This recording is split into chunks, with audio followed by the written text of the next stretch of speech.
Kathleen Van Bremt, MEP, just been elected to chair the Committee of Inquiry into gas emissions from cars following the Dieselgate scandal. What will this inquiry look into? Well, first of all, let me tell you what we'll not be looking into is the Dieselgate or the Volkswagen scandal itself. That is subject to national courts, and we are not there to intervene, and that's good. But what we will do is mainly two main questions. How was it possible that a big car company could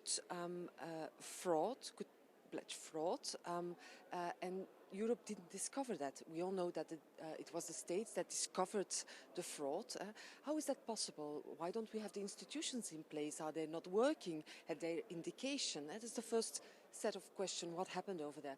But there's also the more broader issue of car emissions and the implementation of legislation there. Everybody can see now that there are indications that our cars on the road are polluting much more than they should, according to existing legislation which is in place.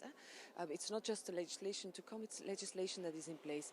You could see that the legislation isn't well implemented, and that there are all sorts of interpretations possible that makes it possible for cars to go on shopping on different levels. The problem is, of course, that the victim of that is the consumer, the environment and the air quality in our cities. So what we need to do is to get it clear. Why didn't we implement? Why didn't we reinforce? And our focus would be the Commission and the national member states.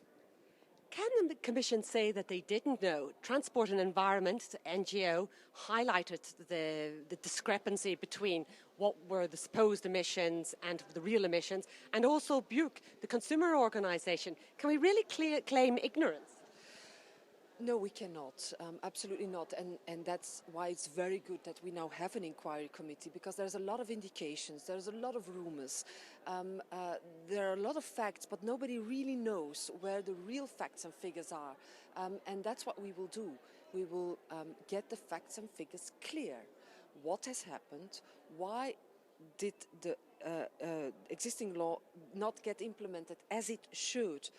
How come we still don't have real driving emissions testing when we have decided that more than 10 years ago? So it's an overall set of questions, and it's not about naming and shaming, but it is looking at responsibilities to be able to get better legislation, but also better implementation of regulation in place.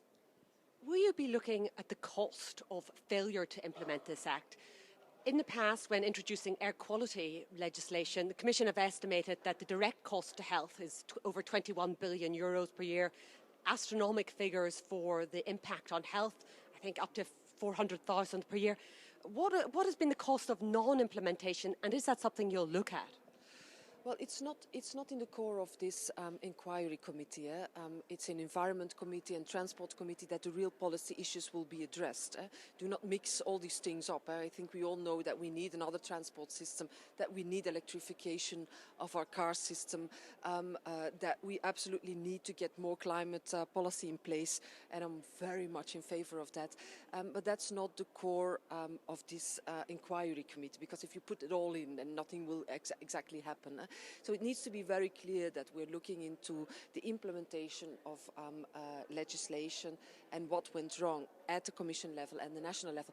But of course, if the facts and figures are in place, and I don't know how they will look like, because if I would know, like many others, then we would think we don't need an inquiry committee. So I don't know what it will look like, but if we get them all on the table and it's quite clear what went wrong and how it went wrong, when it went wrong, then it will be a powerful set of knowledge that could change the mindset and make sure that in the future we have better regulation.